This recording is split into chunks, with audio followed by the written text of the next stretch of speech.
Apa yang Tuhan percayakan hari ini di dalam hidupmu. Efesus 5 ayat 15. Kita baca sama-sama sampai ayat 17.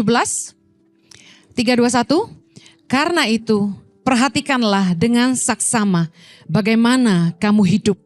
Janganlah seperti orang bebal, tetapi seperti orang arif. Ayat 16. Dan pergunakanlah waktu yang ada. Karena hari-hari ini adalah jahat. Ayat 17. Sebab itu janganlah kamu bodoh. Tetapi usahakanlah supaya kamu mengerti kehendak Tuhan. Katakan amin. Waktu jalan terus. Umur kita tambah terus. Jangan sampai kita itu mengambil arah yang berlawanan dengan tujuan. Apapun yang menjauhkan kita dari kehendak Tuhan dalam hidup kita, tidak boleh jadi pilihan. Katakan amin.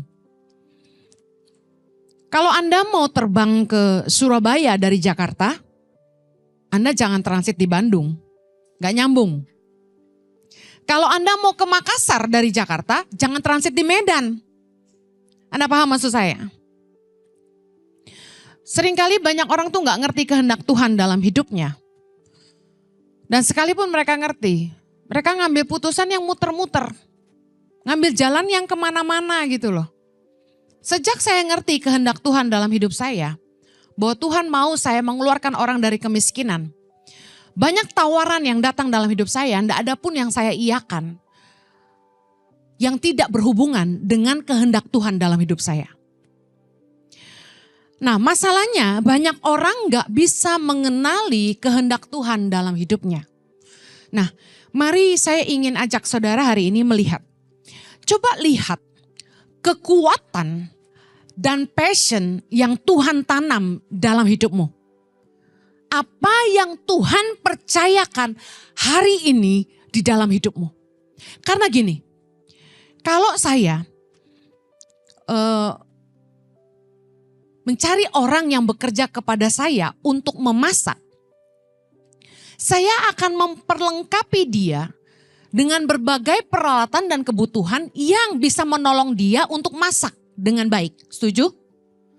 Ya nggak mungkin kita suruh orang kerja masak tapi kita nggak siapin kompornya, kita nggak siapin gasnya, kita nggak siapin kualinya, dan sutil, dan sendok, dan pisau, dan sebagainya. Tuhan juga sama. Kalau Tuhan mendesain kita untuk sesuatu, Tuhan pasti sudah memperlengkapi kita di situ. Katakan amin. Nah, salah satu penyebab banyak orang itu nggak berkembang, stuck di karir maupun bisnisnya adalah karena gini. Karena mereka nggak bekerja di area yang sesuai dengan kekuatan dan passionnya. Not the right man in the right place. Banyak orang yang sudah kerja lama, tapi nggak maju, nggak berkembang, stuck di situ, tapi nggak mau pindah. Ada juga orang yang udah bisnis lama, tapi usahanya udah too old fashion dan gak berkembang, tapi dia stuck di situ. Mau dijual sayang gitu, mau ditutup sayang. Saya mau kasih tahu bahwa musuh kesuksesan adalah rasa nyaman. Saya ulangi, musuh kesuksesan adalah rasa nyaman. Rasa nyaman itu membuat orang malas memulai sesuatu yang baru lagi.